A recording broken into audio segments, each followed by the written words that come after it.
Okay. Why don't we go ahead and take our 5-minute break right now? Come back at 1:17 and we'll finish up.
Okay.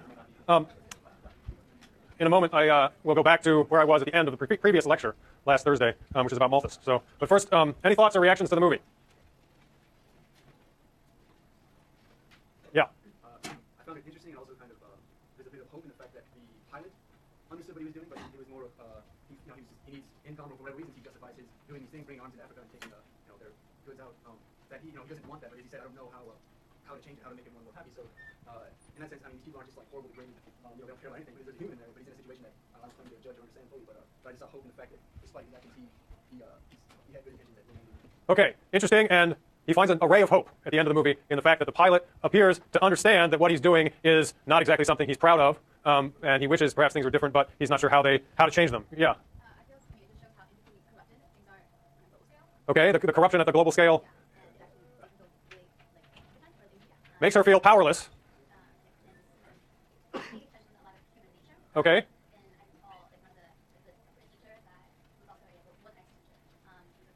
Uh-huh. It makes her question human nature. It makes it appears to be a situation of survival of the fittest. Over here. I recently read a couple chapters from The Value of Nothing by Raj Patel. Uh-huh. She writes the book, which came out in January, about how people, when also a book that says people know the price of everything, the value of nothing. Okay. And how markets in today's world are profit-driven more than anything else. Uh-huh. And it just kind of reminds me that like people are willing to do whatever it takes necessary to make a profit off of it, Uh-huh. versus what's needed or the interaction between humans what was innately right or like making felt. Not I mean, income like the question of personal selfishness and whether people really like that stuff, but just Okay. people do whatever it is to make a profit nowadays. Okay, she's referencing a recent book by a man named Raj Patel. It's called Value of Nothing, right? And it opens with a quotation from Oscar Wilde, who said, people know the price of everything but the value of nothing. And this question of value and price is actually an important one for our discussion of Adam Smith coming up here, whether we get to it today or next time. Other comments or thoughts? Yes? Okay. Okay. Okay, the reporter at the end who sort of, perhaps for the first time, gives us the whole picture, kind of, I mean, this is sort of the picture that the movie has spent all this time putting in place for us, and the reporter asks the simple question, why can't this be stopped, right? Why can't the Europeans, whether it's their governments or other, obviously these are the people who are benefiting the most from this, what, shall we just say, perverse, crazy international trade, why can't they stop it? Yeah, back there. Also, what I think is interesting is that you go throughout the movie Uh-huh. Really, what the subject is for everyone is the fact that the arms are coming in. Okay. It's more of a front just to bring them out. Okay, so we have a stark contrast between the fish, which are the sort of licit trade, the official, recognized, in theory, legal and above board trade, which is the focus of the movie through much of it, from the beginning, and which, is a very interesting story in its own right? The story of the Nile perch and this new species introduced into an extremely rich fishery, which has cascading ecological and social implications. But the flip side of it is this illicit trade, or whether it's legal or illegal is rather unclear, but nonetheless, the flip side, those planes aren't going to fly to Africa empty, right? And you have to wonder, would the fish trade be as big as it is if it weren't for the fact that those planes had something else to deliver going the other direction? Yeah. Okay, the negative effects of a global economy. This raises a whole bunch of questions about exactly who benefits when you start seeing trade across these, between these dramatically different settings and economies, right? It's quite clear. The contradiction on the face of it that there are all these fish, enormous amounts of fish, that are essentially escaping from the region simply because people elsewhere can pay more for them, can pay not only the cost of the fish, but the cost of getting them from Africa to Europe. And meanwhile, there are people right there in Tanzania who don't have enough to eat and are starving, and who, for lack of the money to compete with the European consumers, are unable to get their hands on this fish to eat. Yeah. When was the movie made? 2004. It also, by the way, was nominated for an Academy Award for Best Documentary. I assume it did not win because it only says nominated on the cover of it when you rent it from the movie store. Yeah. The issue with the local fishers not getting their food is something that our government also about Pakistan and other places that they kind of these islands or lands that the ocean will provide, and there is enough fish and food there. But bigger corporations or bigger boats come and fish off of their coast, take all of the fish from them, and since the government or whatever is allowing them to do that and get money for it, it's kind of yeah, this is not uncommon. The harvesting of fish from all over the world and their shipments to the wealthier parts of the world, especially as fisheries closer to Europe, closer to North America, closer to Japan and East Asia have declined, there's been a significant increase in the number of large boats and large fisheries, much larger in terms of the technology involved in this one, finding new stocks of fish, or new to them, off the coasts of poorer countries and negotiating access, if they need to, with the governments of those countries. There's actually a great deal of concern about the fishery off the coast of West Africa right now and its sustainability in the face of rapidly rising European demand. Yeah. The Millennium Ecosystem Assessment?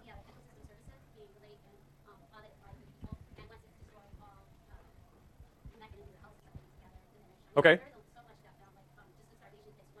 Okay. So we. Uh-huh. Uh-huh.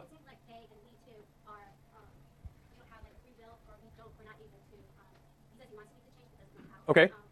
Okay, a sense of powerlessness pervades this movie and extends all the way to us in a lot of ways.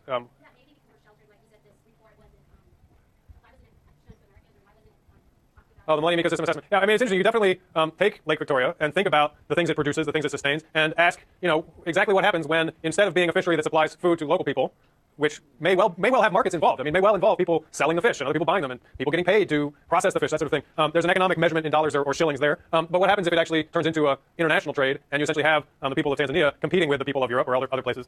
And does that, in fact, change the ecosystem services that lake can provide? Is that somehow not sufficient by itself, but a necessary condition for certain kinds of impacts to play themselves out? Now, here, the question of the Nile perch and its arrival and its effects and so forth is a very big complicating factor in this, right? In the absence of the Nile perch, would things have been significantly different or not? But nonetheless, the ecosystem services assessment's point is, just because it gets marketized and you start hanging dollar signs on things doesn't necessarily mean that you're getting more value, that people as a whole are getting more value out of that system than was previously the case. It may just be, in fact, that certain things are turned into dollars and cents and produce GDP, whereas other things are lost that may not have a market value but nonetheless have very strong impacts on people. One more? Uh-huh. Right. Right. Right. Right.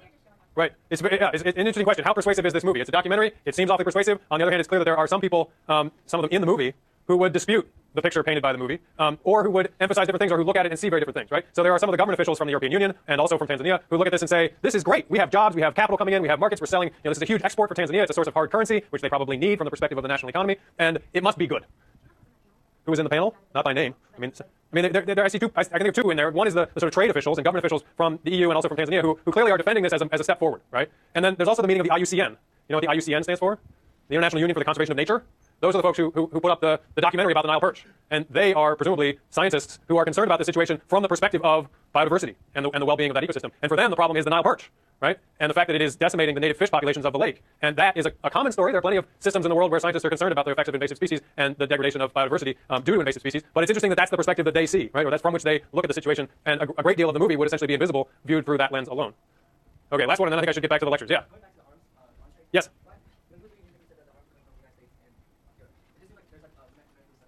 Okay.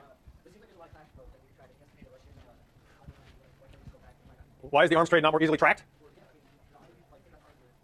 It's very interesting. There's a piece in the second to most recent New Yorker, I think it is, the story of an international arms dealer who was recently busted by the DEA in a sting operation, basically. And you might go take a look at that. This is a Syrian-born man who's been living in Spain for the last 20 or 30 years, and who the DEA set up, got him to say a whole bunch of things on tape and accept a whole bunch of money on the premise that he was going to get a whole bunch of weapons and ship them to Colombia for use shooting down American helicopters. And under various statutes passed since 9/11, they were able to convict him, even though he never set foot on U.S. soil, and in fact the deal never happened. But that article provides all kinds of explanations for why it's so hard to track this. And part of why it's so hard to track is precisely that it's actually in the interests of most of the governments in the world at some point in time or another have reason to have these international arms dealers out there. Whether it's because they're trying to get arms to somebody that they support but don't want to be on the record as officially supporting, witness Iran-Contra as an example of that, or for various other reasons. I mean, proxy wars, the Cold War set all kinds of precedents for proxy wars in third world nations in which the U.S. or the Soviet Union or both were involved, but they didn't actually, officially get involved. It was all clandestine. We started thinking about what's going on in Africa more recently, and the Congo, and in particular, is the place where this is most extreme these days.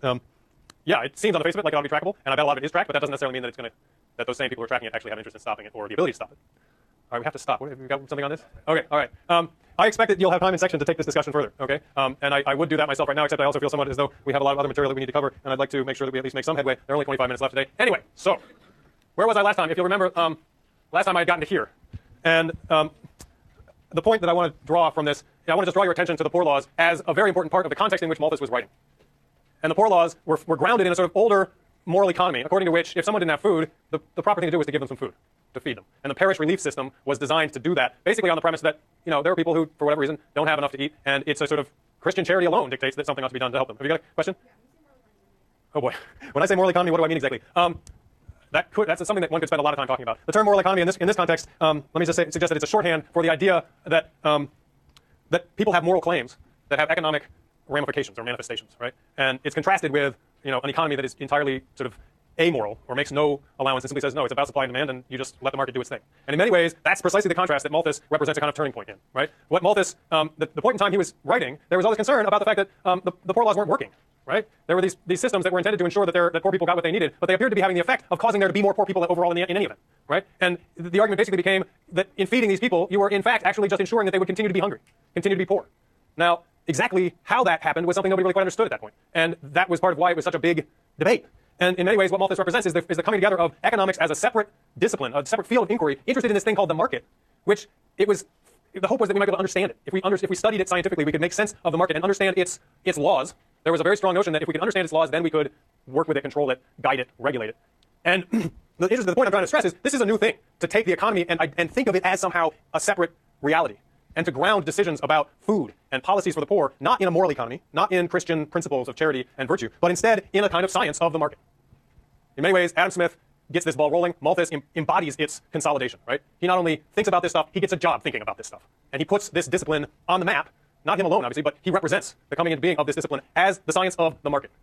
Now, one of the Karl Polanyi, who wrote the book The Great Transformation, describing this emergence of market society and the science of the market, points to a passage in, I believe it's Joseph Townsend. There were a number of Townsends who wrote in these debates, and I believe this was the son. And he wrote a book called A Dissertation on the Poor Laws in 1786. So this is before Malthus, and in it he tells a parable, the parable of the goats and the dogs. And Karl Polanyi stresses that this is a rather important little story that informs the subsequent sort of self-understanding of these debates.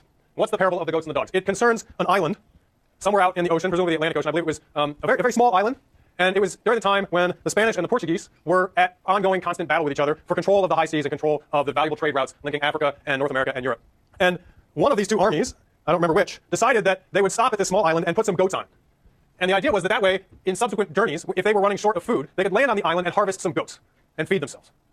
So they put the goats on the island and they sail away. And the goats run around on the island and prosper and reproduce, and suddenly there are lots of goats, or eventually there are lots of goats, and the other army, let's say it was the Portuguese who put the goats there in the first place, the other army, the Spanish, start using the island for goats. They start landing and harvesting goats. And it turns out that the Portuguese have inadvertently helped the Spanish by providing them with a food source, and the Portuguese don't like this. So they go back to the island, and they release some dogs.